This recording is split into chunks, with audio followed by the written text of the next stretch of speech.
Well, Anthony, thanks for doing this first off. And for those who are not yet familiar with you, would you mind sharing a little bit briefly about your journey to real estate and how it's been going so far in real estate? Well, it started a while ago when I was probably late teens. Kind of started getting Wow. fascinated with homes. Okay. And then out of like going through high school, I knew I always wanted to help people, but I also knew college wasn't for me. So I didn't know what I wanted to do, and I wound up in construction actually as an electrician. Okay. And starting in that, doing residential for a few years, that actually kind of like built up like my passion just for homes, of how they're built, how they're constructed, what they look like, what goes into it. But it still didn't like register like maybe I should go to real estate. It was all right, I'm just gonna be a blue collar, construction worker, I guess, the rest of my life. And it wasn't until my wife and I started to look for our own home that I found out, then this is years later. This is 7 years ago. So I was already in construction for about 10 years at that time. And then the agent that we were working with, he was doing it part-time. And I was like, wait, you could do that part-time? And it was right at the time frame when I was roughly 2 years of being burnt out from construction and really not liking my job. So something told me to just take the leap. And literally the next day I signed up for real estate classes. But I never would have thought that I would have gone into real estate to kind of help people in a sense. Yeah. And at the time frame, I thought it was, helping my clients is what I, was like kind of put out there to do. And then now that I'm 5 years into this, I'm actually like leaning more towards I want to help like other agents in a sense. Like I want to get to a level to where I could actually, coach agents and help in that aspect of things. While, I still understand I help people, but just having that drive of being an electrician is not enough. This is what I want out of life. Wanting to, take vacations with the family without having to worry about, not getting paid, because that's how it was in construction. When we didn't work, we didn't get paid. So I needed to find something to like essentially just better our lives. And I never would have thought it was real estate, but here we are. And I could honestly say in the 5 years, it has not felt like work at all. I actually enjoy putting in, 12, 16-hour days, and I don't even bat an eye at it. I can appreciate where you're coming from. I was a school teacher before I got into real estate. And if I had to listen to another person tell me, yeah, but you get summers paid for. No, you don't. Where that information came from, I have no idea. That is absolutely not the truth. At best, they hold your paycheck that you've earned from the previous year and then dole it out over the summer. And I'm just sorry, but getting 15 cents in July isn't being paid for your summer. So I get you. That's funny. So I'm curious for sense of context here. You and I are going to talk about YouTube. Do you mind sharing a little bit about your production, maybe like the last 12 months and what percentage of that came from YouTube? Yeah, actually, and I didn't even get started on YouTube until I made the switch to EXP, because I was at a traditional brick and mortar brokerage. And when I got licensed, it was 2 weeks prior to the state of Ohio getting shut down from COVID. So that was super fun. Yeah, because they don't teach us how to be an agent in class. They just teach you how to not, get in trouble and understand the laws. So I actually found my sponsor, Mike Sherrard, on YouTube from just searching up essentially like how to be an agent, how to do this, how to, find leads, all that sort of stuff. And I found him on there, and I followed him for, God, I think it was 3.5 years. Yeah, it was about 3.5 years before I made the switch over to EXP. And, I never understood the model completely. But when I was following him and understanding what real estate was changing to, And it even like getting licensed in 2020, it rapidly was changing every year to more modernized, like you got to be on social media platforms. And I knew that's the direction that I needed to go if I really wanted to grow my business. So wanting to get on YouTube was one of the key components, because that's what Mike preaches. That's his baby over there, is YouTube, from what he built.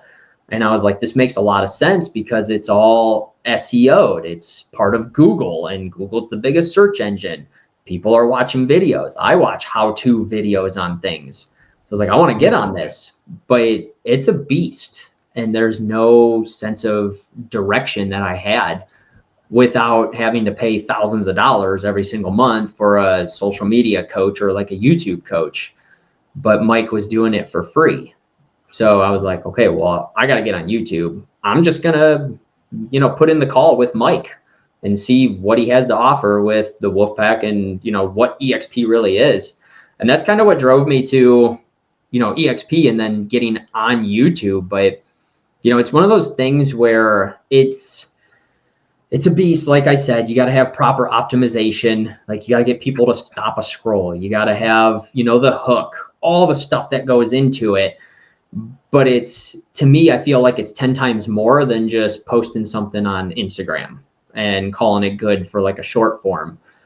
But it's still about 12 months before you see your first lead. I was fortunate enough. I don't know how I did it, but I got my first lead within 6 weeks. And that would have been 12 videos worth that I put out, because I was doing 2 videos per week. And it kind of went from there. And then this past year, I actually, not 24, I actually needed to focus on like personal growth. So I was still pushing myself, but not nearly where I should have been, because it was just one of those things like, okay, I got to get myself ready for this, for my family, things of that sort. But overall, I would say half of my business was actually from YouTube leads, because it still works in the background. It's evergreen. I actually just got another lead from one of my YouTube videos that I posted, I think 14 months ago, that came from it. And it's just working in the background, doing its thing. And I'm still getting leads from it, and it's old content, but it's still out there. And like, I look at the video now and I'm like, that video sucks. That's horrible, because I was still early on with doing everything. But yeah, and then, this year so far, it's probably about the same. It's probably about half my business I'm getting YouTube leads right now. And it's people that are searching, like they're inbound, they're coming to me. It's not a cold lead. It's a warm lead of someone saying, hey, I've been watching your videos. I want to move to the area, or, I'm in the area. I saw this video about Brunswick, Ohio, and, I've been contemplating moving there. They're starting the conversations. So it works out perfect, especially for, any agent that's, afraid to do the cold calling and has that anxiety. It just makes it that much easier when you could just put content out there and it does the work for you. And I actually have a closing coming up next week on one of my YouTube leads for, 2 hours worth of filming and editing, because I do my own editing still to this day. And it's going to net me a commission check that definitely pays. Like if I want to break it down to 2 hours worth of work, it's definitely worth it. Yeah. Sake of context, how many deals are we talking about off of YouTube in a given year? In a given year, I am probably right now, which I'm a year and a half on YouTube. So I can't complain about this one bit, but I would say I'm probably averaging about 15 deals just from YouTube. And that's in a year and a half, when your first lead, you shouldn't even see until 12 months. Yeah. And for the context here, those 15 deals, roughly what percentage are buyers, what percentage sellers? I would say it's probably 70% buyers. a lot of people for at least my area for Cleveland, there's been a lot of relocation buyers from out of state. So a lot of people are moving from out of state. I haven't been fortunate enough to find one prior to them already having a house listed. Usually they're getting a hold of me after their house has been listed, and it's like, oh, I can't even refer it out to one of our other agents, but yeah, I'd say it's probably about like a 70-30 split. I do try to attract sellers, but I'll get both of them as long as they're from my area, like from the Cleveland area. That's where my sellers are coming from. Okay. But yeah, a lot of it's been relocation just because we've been a hot spot. I mean, there's been the past couple years, I think we've had almost 5,500 people relocating from, various states, California, New York, Texas, Florida. They're coming from all over the place and moving to the Cleveland area. So that's how a lot of people are finding me right now. I'm curious, you said a lot there, and I want to go back and unpack some of it. First is, you talked about keyword seeding of like the description of the site and things like that. How did you choose which keywords to use?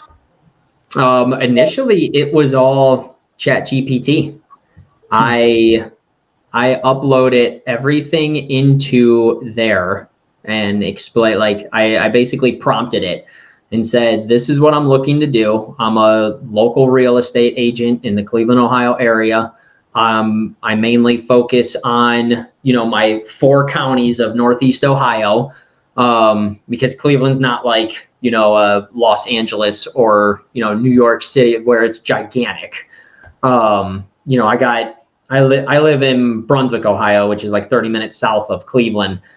Okay. So my radius, I'm like driving an hour, I'm in other counties that, are just suburbs of Cleveland.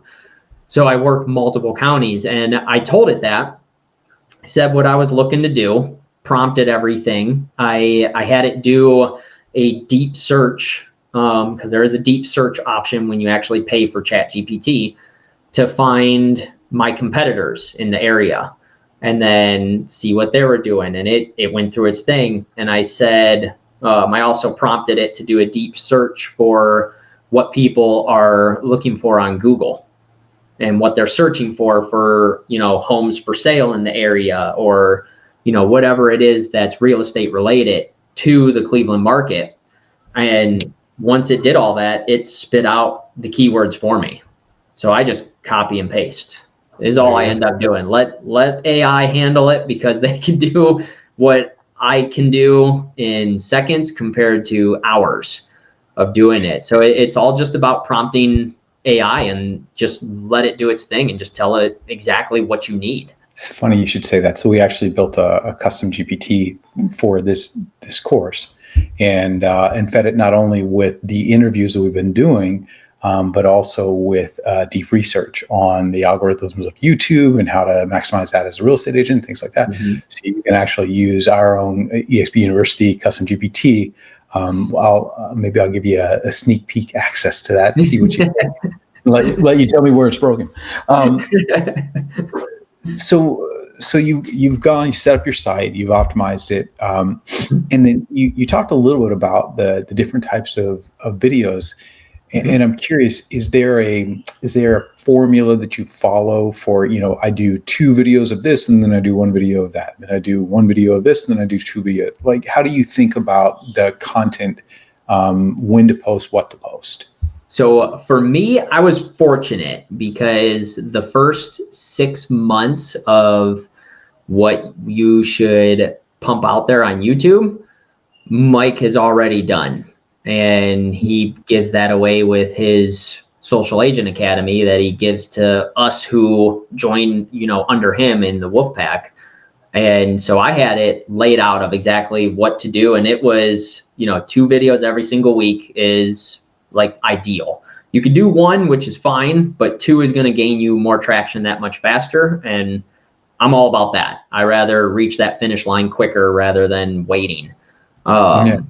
And it was just laid out like, okay, here's this. And it was like plug and play. So it would be, what, say 500,000 gets you in, whatever city would be a title. All right, well then I go and just film it and just do the work. So the titles were all laid out initially, which was nice. And it was, like I said, it was everything from showcasing a property tour. It was showcasing a community, a specific neighborhood in the city. It was, first time buyer checklist type video, or it was, how to, bullet or like a checklist for what you need for pre-approvals. It covered every detail that you could think of from our business, and essentially just put it out there for somebody to watch a video on it. And then from that point, about that, I think I checked my analytics at like 4-month mark, and it was kind of pointing me in my direction of, okay, people are picking up and they enjoy learning about the communities. They are enjoying the property tours, and they're enjoying some of the tips on things. So that's what I started to then, gravitate towards, because I saw what was working. And then eventually putting in market reports at the beginning of the month to kind of help out. But yeah, I can't sit there and say I thought of it on my own in the beginning, because I would have been lost if it wasn't for what Mike already has done and gone through.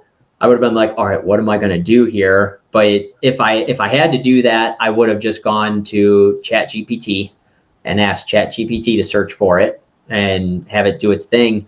Or another way that I also try to find content as well is simply just typing in, like putting myself in a buyer or seller shoes and starting to type something into Google. And then I wait to see what Google is going to auto finish, because that's what is the most searched on there right now. So that's what people are actually searching. So I've even done videos based off of that too, of just going on Google and saying, what are common mistakes when buying a house? And it'll finish off, whatever you could put in, what are common mistakes, and Google starts throwing out, their recommended responses to it. And it's like, okay, well, people are looking at when to buy a house. What are common mistakes with building a home, with doing that, like whatever. And it's like, well, I'm going to make a video on that then, since Google is showing me what people are searching. When you're doing the home tours, you mentioned your call to action. Mm-hmm. And you also mentioned the hook at the beginning. Could you give me a sense of what a good hook, like just give me an example from a recent property maybe, and then what's your call to action, and when do you use that call to action? So I hit them, call to action, I do one right after the hook, after I introduce myself, to catch it in the beginning, because not everybody is going to watch to the very end, and some people at the very end, they'll just tune off at that point. So I do one right after the hook with my introduction, and then I also do one at the end of the video. I have like another call to action. And depending on the video, I might put in a call to action like, hey, drop guide down below and I'll happily get this, guide to you. Like I might throw that somewhere in the middle of the video at times if I'm doing like, say, like a relocation guide. And then I have a PDF file set up and ship it off. But yeah, the call to action I'll do in the beginning after the hook, and then I do it at the end. For property tours, I typically end with, so let me know what you think. Is it worth $500,000? Or do you feel it's overpriced? Or, I'll do something. I'll basically set them up to, hey, this is how I want you to comment, or this is what I want you to think about. And then with the hooks, it's kind of like I did one that was a complete custom luxury home. And by complete custom, I mean the owner had it designed, everything. There is no other home that is like this in the area. So I use that for like an advantage to it. And it would just be, something along the lines of, like, have you ever thought that there was a luxury custom built home that is like no other, located in Medina, Ohio for, $1.4 million? Because I didn't. And it would just be something like, because then they're like, well, wait a minute, there's a real estate agent that hasn't even seen a house like this. I got to see this. So you're kind of like playing off of your own like setup. Like, I've never seen anything like this, and I show homes all the time, and I'm looking at homes all the time. So it just kind of piques their curiosity to get them to be like, oh, well, what is this? Let's check this out. And it keeps them going. And that's the biggest thing, is you gotta grab them and lead with something. I like I said, I try to do something with the highlight of the house, or, you know, if it's in, say, like a place like in my area, one of the school districts are extremely sought after, and there's reasons why. So if there's a property tour that I'm filming in there, I use that in my hook, because that's something that a lot of people are trying to get into. Like, they want to go into that school district, and there's not many homes that sell because it's such a strong district. So people are staying in their homes longer. So if something hits, and if it's, you know, something I can get permission with, or if it's a builder, the builders are always easier to get, you know, in there to film the properties. But if I can get in there, I'm playing the hook on the fact that it's in the like most highly sought after school in Medina County, because then people automatically are like, whoa, school system, especially for, you know, some of the homes that are typically like a move up style home, because those, you know, those are families that are growing. So they want to be in a good school district. So it boils down to location and the house itself. And then I use key features, something that is just going to get whoever's viewing it to just be like, oh, I have to see this. And you shared the call to engagement comment, you know, tell me this, tell me that. I have two questions about that. The first is, does engagement matter as much as like Instagram in terms of YouTube's calculation of how many people to push this out to? Meaning, the more comments we have, is that a better thing? And then the second question I have is that the only call to action? Are you asking them to raise their hand, contact you in some way, or do anything else? So comments do matter. Comments and likes, YouTube picks up on that stuff. It's basically on the same lines as all the other social media platforms. You want to wait, you know, 30 to 60 minutes to reply to a comment. TikTok's a little bit different. You can kind of rapid fire with some of them, but you don't want to go through every single comment, because it's going to continue to push. But yeah, you want people to comment, because it will push the content out there and keep it going, because YouTube's picking up, hey, people are engaging on this video. We need to continue pushing it out there to see if we can get more people, because like every other platform, they want you to stay on the platform and just waste all the time in the world. So yeah, definitely getting comments is a huge help. Yeah. Before you answer the second part of the question, you said something really intriguing that I don't know. You said you have to wait a time period to respond to the comments. Can you tell me more what you mean by that? Yeah, you want to wait. So whatever platform that you put something out there, if somebody comments, you don't want to just immediately be like, oh, and hurry up and comment back and respond back. You want to wait at least 30 minutes to 60 minutes. Now, if you're busy and it goes over, it's fine. It's not going to completely, you know, crush you. It's not like you got to put a timer on your phone or like a reminder in Google or anything like that. But waiting that time frame is because when somebody comments, whatever social media platform it is, as soon as somebody comments on there, they push it more than like if somebody likes it, but it immediately gets like sent back up, and it gets thrown into like the next group of people, and they want to see if someone else is going to comment. And when you wait, it'll go through its time frame of allowing other people. And again, this is for every social media platform.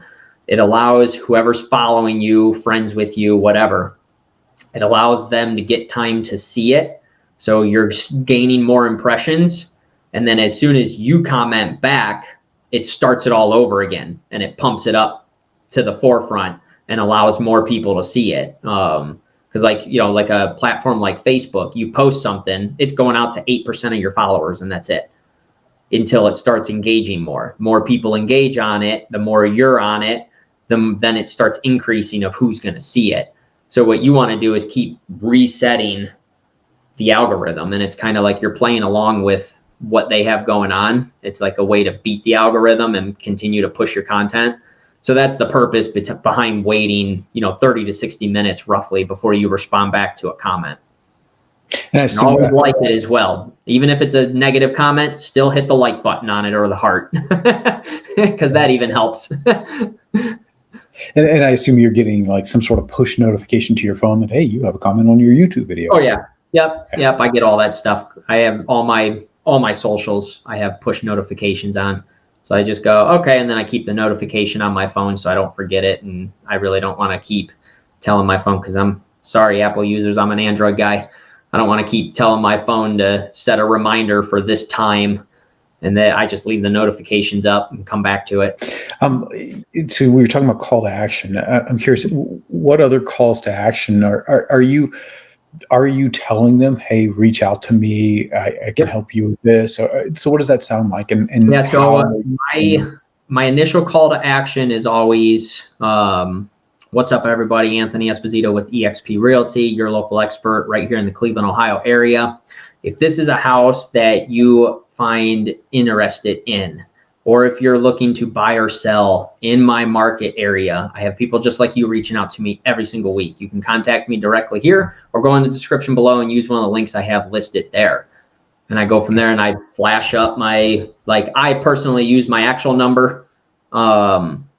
And I had to switch that over because I actually had a lead that ended up emailing me and said that my CRM number was not coming through. Like it wasn't allowing the text to go through for whatever reason. And I was like, you know what? My number's public anyways. I really don't care. Some people, they don't want to put their number out there. I totally get it. Me, I was like, whatever. So I just threw my personal number out there. And now I got leads that'll just randomly text me out of nowhere asking about, moving up to the area or, whatever they got going on. Some of them just ask me questions.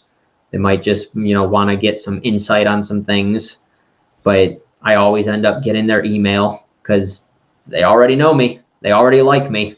And they already have like a sense of trust. So it's easy for me to be like, yeah, do you mind if I set you up on my weekly email? No, not at all. Okay, great. What's a good email for you? Done. That's great. And you mentioned it earlier, and here we're wrapping up, but the idea that I didn't check how many videos you have out there today after a year and a half of doing this. I think of them as like fishing lines in the water, right? Mm-hmm. And each video is a different fishing line, capable of catching fish after fish after fish, each line. Yeah. And so it makes all the sense in the world that as you build that content, sure, your market reports may not be evergreen or whatever, but a lot of that content will be. And so that makes all the sense in the world. I'm curious, as we wrap up here, any advice to somebody like me, for example? I do videos for eXp University. I never did that as an agent. What if I were going to get started today?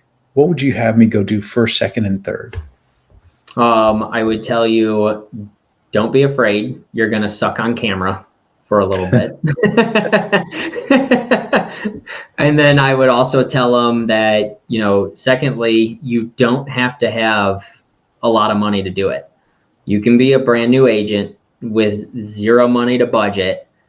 And all you literally need, even my talking heads was right off of my cell phone in the beginning before I invested into a camera.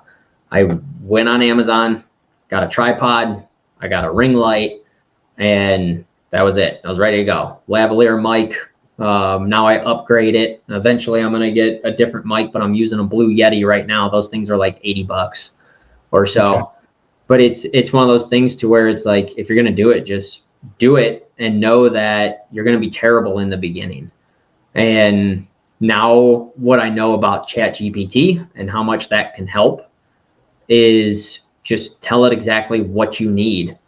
And it'll give you your thumbnail ideas. It'll give you your video ideas. It'll fully script out everything. I would advise not to try and read word for word, but it at least gives you like bullet points. It can give you word for word if you want. But it'll list out everything for you. And you basically just got to tell it what you want, exactly how you want to go about it. And it's going to do it. You just got to record it. And that's the biggest thing is like, don't just sit on your hands and waiting and keep putting it off, because you'll never end up doing it. It's a beast. You're going to want ChatGPT. You're going to want to pay. I would advise anyone to pay the like $120 for vidIQ, because they track everything. They'll give you numbers on how well your title is going to, like how well your title is. They'll give you a score on that. They'll give you a thumbnail score. They let you know the best times to post according to your subscribers. They have all sorts of stuff, like excellent information. The keywords, they'll let you know which ones you have an opportunity for ranking really high with a little like orange yellow kind of dot. And it's something that I feel everybody should have if they're going to run a YouTube channel, because it keeps track of every little detail, just like YouTube does, but it makes it much easier for, the average person to like read what's going on and see what's going on. But yeah, it's just one of those things where you just got to do it and know that when you start, you're in it for the long haul, because it's just plan a year before you get your first lead. Now, people like me, I was fortunate. I got one within 6 weeks, but there was a stretch where I got nothing after that.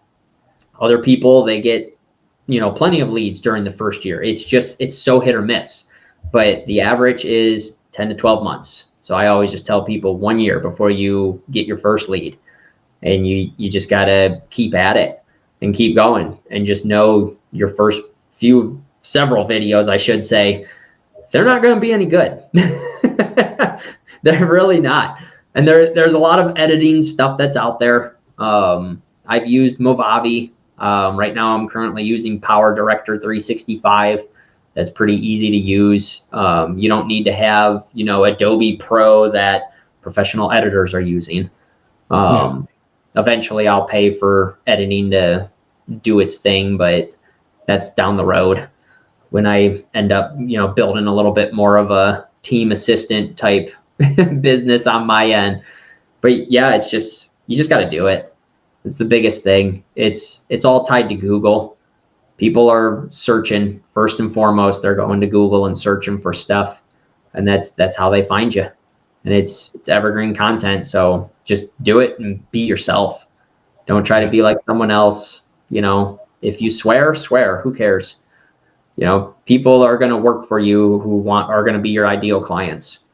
If they don't like swearing, then okay, that's not your client. Because I know some people, they'll just, they'll cuss left and right.